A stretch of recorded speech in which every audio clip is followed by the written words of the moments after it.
그리고 우리들은 하나님의 말씀을 보겠습니다. 마태복음 1장 1절 이 한 절만 다 같이 읽도록 하겠습니다. 시작.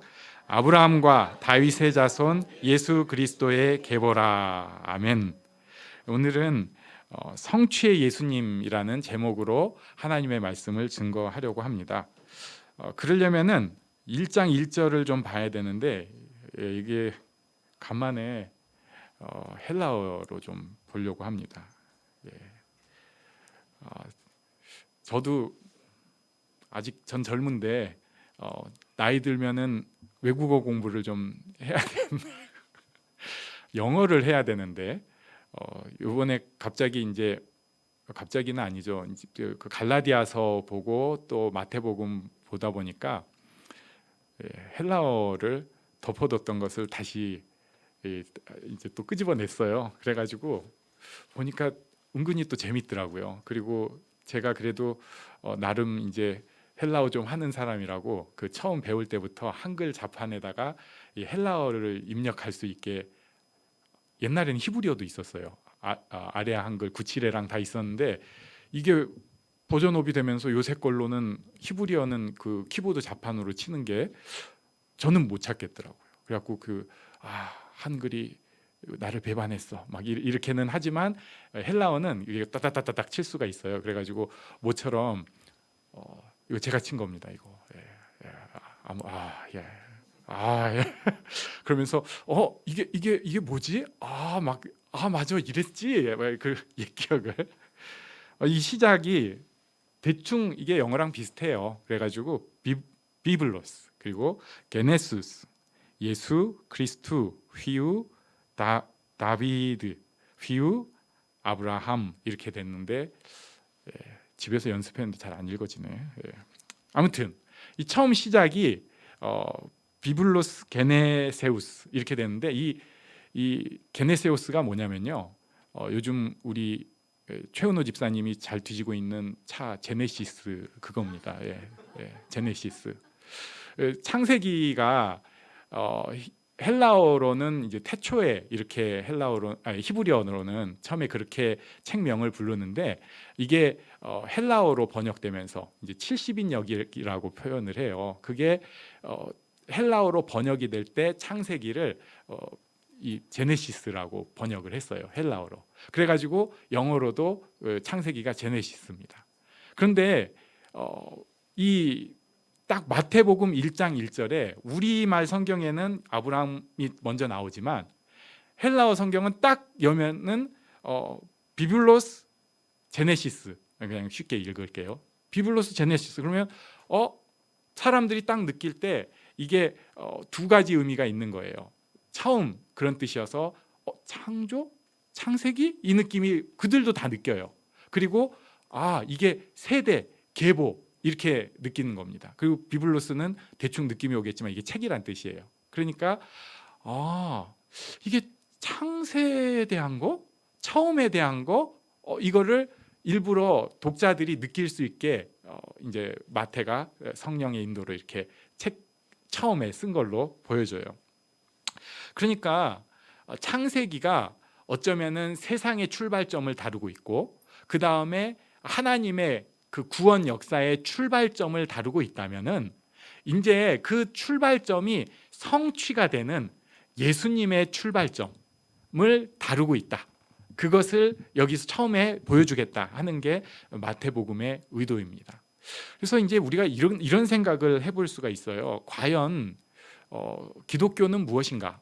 제가 이제 가서 이번에 좀 더 강의를 하려고 막 이것저것 준비를 하다가 저도 생각을 하게 된 건데 예수를 믿지 않는 사람들이 볼 때 기독교는 예수교잖아요. 우리 대한 예수교 장로회.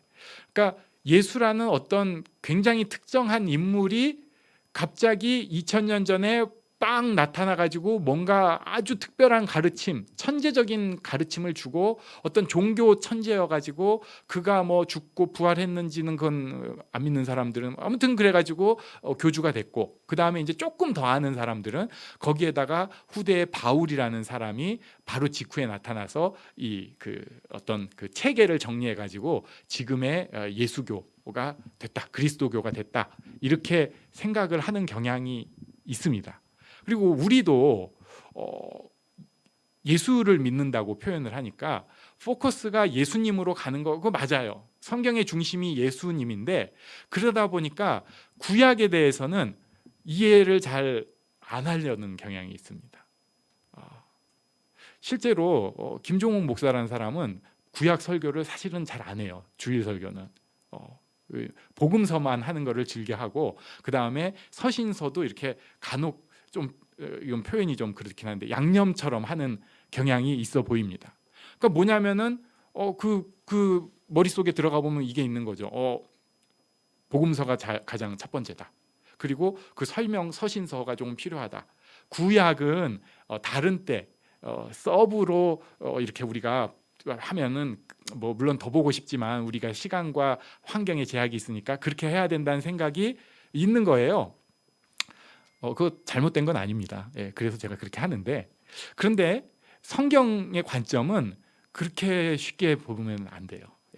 그렇게 단순하게 봐서는 안 됩니다. 성경은 창세기부터 출발이 됩니다. 그리고 그게 예수님을 향해서 계속 차곡 진행을 하는 거예요. 우리의 성격 같으면 뭐가 쫙 하면서 짠해서 뿅, 이 한국사예요 이렇게 해야 되는데 그게 아니고요. 한 고비가 지나고 또 한 고비가 지나고 또 한 고비가 지나면서 결국은 갈라디아서 4장 4절에 있는 대로 때가 참에 예수님께서 오신 거예요. 그리고 예수님의 복음이 드러난 것입니다. 그러니까 구약 성경은 우리가 신앙생활을 제대로 하려면은 구약 성경을 통해서 하나님이 어떻게 일하셨는지를 반드시 알아야 돼요. 그 막 자구적인 해석, 예를 들면은 뭔 먹지 말아라, 뭐는 먹어라, 뭐 어떻게 해라, 요거에만 매달릴 게 아니라 그게 무슨 뜻인가, 그게 그때 사람들한테는 어떤 의미였는가 자꾸 연구를 해야 되고요. 그 다음에 뭐 왕조 시대나 또 선지서나 이런 것을 통해서 하나님께서는 도대체 어떤 식으로 일하셨고 믿음의 사람들은 어떻게 행했는가를 우리가 구약 성경을 통해서 봐야 합니다. 그게 이렇게 쭉 쌓여오면서 결국은 예수님한테 오는 거예요. 그래서 신약 성경 첫 번째 마태복음의 첫 시장이 비블로스 제네시스 이렇게 된다고 저는 봅니다. 그리고 그 다음에 바로 이제 우리말 성경으로 다시 가보면은 아브라함과 다윗의 자손이라고 되어 있어요. 그래서 첫 번째 출발점을 아브라함으로 잡고 있습니다. 우리 창세기 22장 18절 말씀을 한번 같이 읽겠습니다. 시작. 또 내 씨로 말미암아 천하 만민이 복을 받으리니 이는 내가 나의 말을 준행하였음이니라 하셨다 하니라. 아멘. 내 씨로 말미암아 천하 만민이 복을 받으리니, 이 말씀을 처음 받은 아브라함은 예수님을 과연 생각했을까? 저는 못했을 것 같아요. 뭐 아브라함이 이런 사람 아니고 아브라함이 절대 그걸 몰랐을 텐데 막연히 알아가는 거예요. 아브라함은 하나님께서 특별히 처음 출발점에 있는 사람이기 때문에 많은 것을 알려주셨습니다. 그래서 하나님께서 예비하신다, 여호와 이레, 이런 말씀도 주시고 그 가운데에서 자기 자식을 제물로 드리는 그런 시뮬레이션까지 거의 해버린 그런 사람이었어요. 그래가지고 예수님에 대해서 딱 처음에 아브라함이 뭔가 힌트를 딱 줍니다. 예수님이 그냥 오신 게 아니고 아브라함으로부터 시작된 이 믿음의 계보에 그 사람, 그 씨라는 것을 마태복음 1장 1절에서부터 보여주는 거예요. 야, 그거였구나. 그냥 네가 축복의 통로가 되는 게 아니라 예수님을 통해서 진짜 예수님 때문에 축복의 통로구나. 이걸 아브라함한테 말씀하셨고 예수님이 그것을 성취 이루신 것입니다.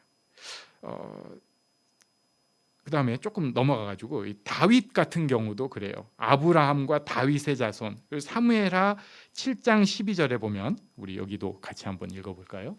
시작. 내 수완이 차서 내 조상들과 함께 누울 때에 내가 내 몸에서 내 씨를 내 뒤에 세워 그의 나라를 견고하게 하리라. 아멘. 이것도 또 다윗이 이걸 알았을까?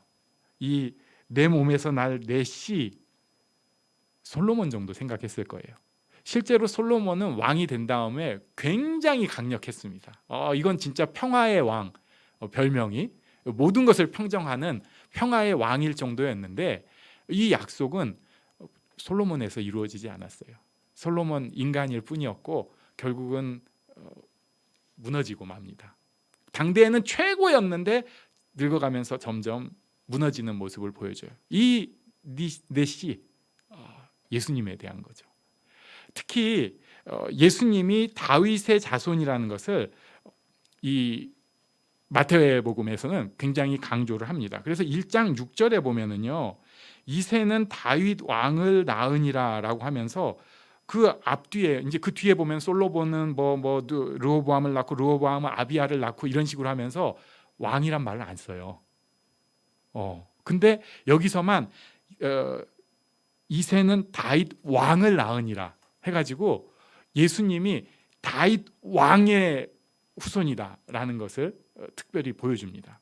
그래서 우리 이제 사실 마태복음 다 읽어보셨으니까 아브라함부터 다윗까지 14대요. 다윗부터 또 어디까지 또 14대요. 이렇게 설명을 하잖아요. 14대. 근데 왜 이 14가 나왔는가? 사실 마태가 딱 설명은 안 했어요. 그거 했으면은 이렇게 추정을 안 해도 되는데 여러 학자들의 왜 그 14대씩 나눴는가? 첫 번째 이유가 저는 그게 제일 재밌는데 외우기 쉬우려고. 근데 일리가 있겠더라고요. 왜냐하면 우리는 지금 기록이 워낙 편한 시대인데 그때 당시는 이게 딱 세팅이 되지 않으면은 그러니까 처음에 이게 그 복음서들이 막 이상한 아류작들이 조금씩 생기는 게 다 외워가지고 와서 필사를 하는 거예요. 그 정도로. 그러니까 외워야 되는 시대다 보니까 이런 식으로 나누는 그런 그 풍조가 있었다. 그래서 그럴 수 있구나. 그런데 그 다음이 이제 일반적으로 하는 얘기예요. 14는 7이 2번, 완전히 2번이니까 이 완전한 그거다라는 해석도 있어요. 그런데 또 한 가지 해석이 뭐냐면은 다윗이라는 단어의 히브리어. 제가 여기다 넣어놓는다고 하고 까먹은 것 같아. 저만 써놨어. 잘난 척을 히브리어까지 해야지 이게 딱 그 원래 강의하러 가면 괜히 저 막 히브리어 쓰고 헬라어 쓴 다음에 막 하는데 겸손하라고 빼먹었습니다. 다윗이라는 단어가 히브리어로 세 자로 돼요. 그러니까 영어로 따지면은 D, 그 다음에 W, D 이렇게 되는데 그 D가 A, B, C, D처럼 히브리어에서도 네 번째 글자예요. 그리고 그 W는 여섯 번째 글자예요. 바우가. 그래가지고 네 번째, 여섯 번째, 네 번째 해가지고 다윗 숫자를 합하면은 14다. 그래서 이 세대는 특히 다윗의 자손임을 강조하고 있다. 이렇게 얘기를 하는 학자도 있습니다. 정답은 없습니다. 그런데 확실한 것은 아브라함과 다윗이라는 표현을 강조를 하는 거예요. 처음 이 믿음의 출발, 그러니까 하나님의 백성의 출발, 그리고 그 가운데에서 특별히 어떤 사람인가? 다윗 왕 같은. 그러니까 사람들이 생각하는 왕하고는 다르지만 세상의 진정한 왕이신 예수님이라는 것을 마태복음 시작에서 강조를 했습니다. 자, 그리고 여기에 이제 자손이라는 말을 썼는데 아까 제가 막 헬라어로 휘우 이렇게 얘기했는데 헬라어는 좀 어려운 게 이 어미가 막 변해요. 이 프랑스어도 좀 그런데 그보다 훨씬 심해요. 그래서 휘오스 이게 아들인데요. 소유격으로 바뀌면 휘우 이렇게 돼요. 그러니까 이 자손이 사실 아들이에요. 아들. 그래가지고 우리말 그 찬양 중에서 번역이 되게 왔다 갔다 하는 게 그거 있잖아요. 호산나 다윗의 어느 찬양 집회를 가면 아들께 하는 데가 있고 어느 집회를 가면 자손께 하는데 그게 헬라어로는 아들입니다. 아들. 그런데 그 아들을 자손으로 번역을 하는 거예요. 그러니까 성경에서 이렇게 누가 누구를 낳고라는 표현을 쓸 때 우리는 제가 낳은 아들만 내가 낳았다고 표현을 하는데 헬라어적 문법, 히브리어적인 문법, 성경의 문법은 그게 누가 누구를 낳고가 저 위 조상이 얘를 낳았다고 표현을 하는 거예요. 그래서 예수님이랑 다윗, 아브라함은 엄청난 간극이 있어 보이지만은 하나님의 시각에서 볼 때 그 때가 차면 이게 딱 시기가 줄어들어 가지고 아브라함 씨, 다윗의 씨, 예수님 이렇게 얘기를 하는 것입니다. 그 예수님에 대해서 나는 다루겠다. 이게 이제 마태가 설명을 하는 거예요. 그리고 이 족보를 다루면서 또 이상한 짓을 해요. 그러니까 저는 여기까지는 충분히 동의할 수 있어요. 창세기를 들먹이는 것도 이해가 됐어요. 그 다음에 믿음의 출발, 왕, 다윗 왕, 그래서 아브라함, 다윗을 들먹이는 것도 이해가 되는데 그 다음에 좀 이상한 사람들을 계속 집어넣고 있습니다. 3절에 보면은 유다는 다말에게서 해가지고 여기 다말이라는 여인이 나와요. 근데 우리가 알잖아요. 이 다말은 조금 민망합니다. 아기가 없어가지고 형사 취수죄로 인해서 그 동생이랑 결혼을 했는데 또 죽고 그 다음에 셋째는 줄 생각을 안 하니까 이 여자가 이렇게 창기로 변신을 해가지고 또 유다가 거기에 꼴딱 넘어가가지고 자기 시아버지를 유혹해서 그 아기를 낳은 거예요. 아무리 그러니까 좀 그렇죠. 게다가 이 여인은 그 성경의 문맥으로 볼 때 이방 여인으로 보여져요. 이방인이에요. 그 다음에 또 나오는 사람이 라합이 나옵니다. 5절에 보면은 라합에게서 보아스를 낳고 하는데 이 라합은 저기잖아요. 그 여리고에서 이거 해주는 그 사람. 근데 이 사람이 보면은 꼭 그냥 라합이라고 안 부르고 민망하게 기생 라합 이렇게 불러요. 예수님 족보에다 이런 사람 왜 자꾸 넣는 거예요? 이방인이야 또. 그 다음에 또 나오는 사람이 룻이 나옵니다. 룻. 근데 이 룻은 아예 그냥 모압 여인 룻이에요.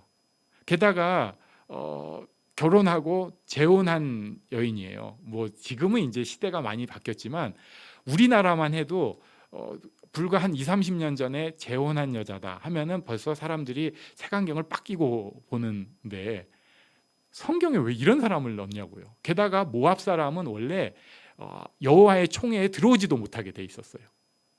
근데 기어코 마태가 이걸 강조해서 집어넣어요. 그리고 나서 그 다음에 나오는 사람이 누구냐면은 우리아의 아내라고 나옵니다. 6절에 이새는 다윗왕을 낳은 다윗은 우리아의 아내에게서 그냥 밧세바라고 해도 알아요. 근데 우리아의 아내라는 말에서 벌써 우리 알잖아요. 다윗 나쁜 놈. 거기다가 그 나쁜 놈하고 해가지고 그 나쁜 조금 곤란한 여자, 그 여자. 근데 예수님의 족보에 이상한 사람들을 기어코 넣는 거예요. 기어코. 다른 사람들은 그렇게 특징적인 건 없어요. 또 뭐 찾아내면 뭐가 있지만은 이 네 여인은 아주 대표적으로 그때 당시에 봐도 곤란한 사람들을 일부러 넣은 거예요. 여자들 이름을 기어코 찾아 넣어가지고. 저는 이게 우리를 향한 하나님의 뜻임을 확신합니다. 우리는 대단한 사람들은 아니에요. 변방에 있는 사람들이고요.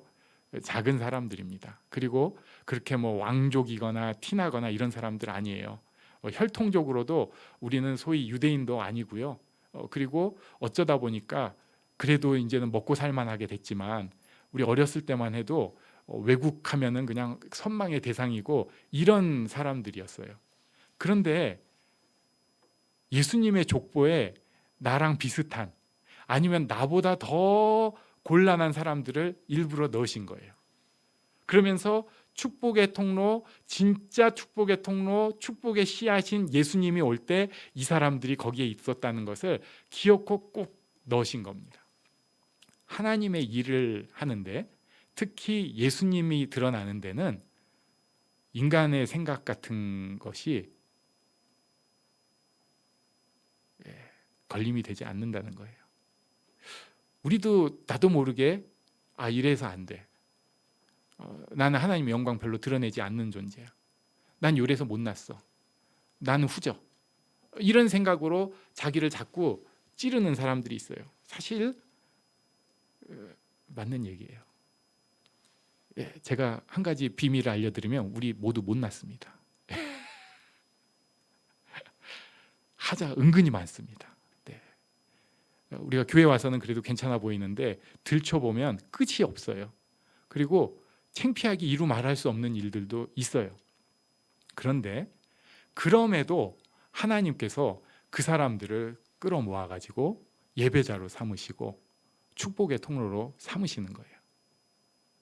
예수님께서 진정한 축복의 통로가 되시고 우리가 그 예수님을 따르는 사람이기 때문에 예수님의 족보에 그렇게 이상한 사람들이 있었던 것처럼 우리 자신이 좀 이상한 사람이지만 하나님의 도구로 축복의 통로로 쓰여진다는 것입니다.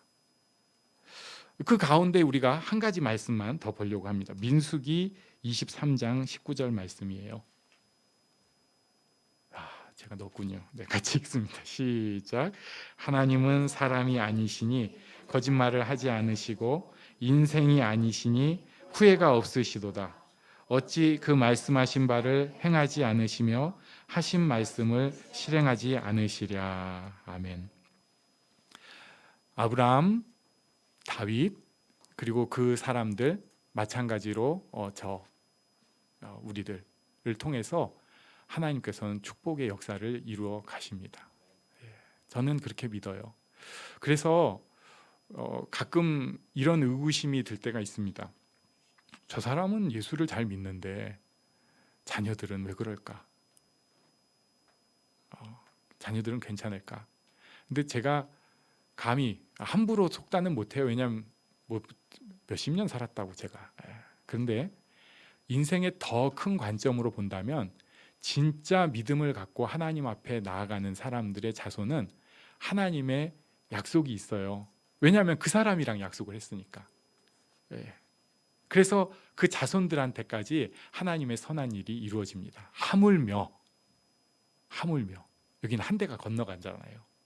우리를 한번 생각해 보세요. 하나님께서 우리를 처음 만나 주셨을 때 주신 약속이 있어요. 성경을 보면서 우리 마음에 던져주신 약속의 씨앗들이 분명히 있습니다. 그런데 그 약속을 우리는 믿음이 좋을 때는 아멘 했는데 그 다음에는 좀 잊어버렸. 아닌 것 잘 모르겠어. 이렇게 돼버리지만 하나님은 사람이 아니시니 거짓말을 하지 않으시고 인생이 아니시니 후회가 없으십니다. 그대로 그 약속을 지켜주신다는 것입니다. 구약의 한 약속을 지켜서 예수님을 주신 그 하나님께서 우리 삶 가운데에도 주신 약속을 반드시 이루십니다. 이 믿음으로 하나님 앞에, 좋으신 하나님 앞에 한 걸음 한 걸음 살아가는 축복된 우리가 되기를 간절히 바랍니다. 아멘. 우리 잠시 일어나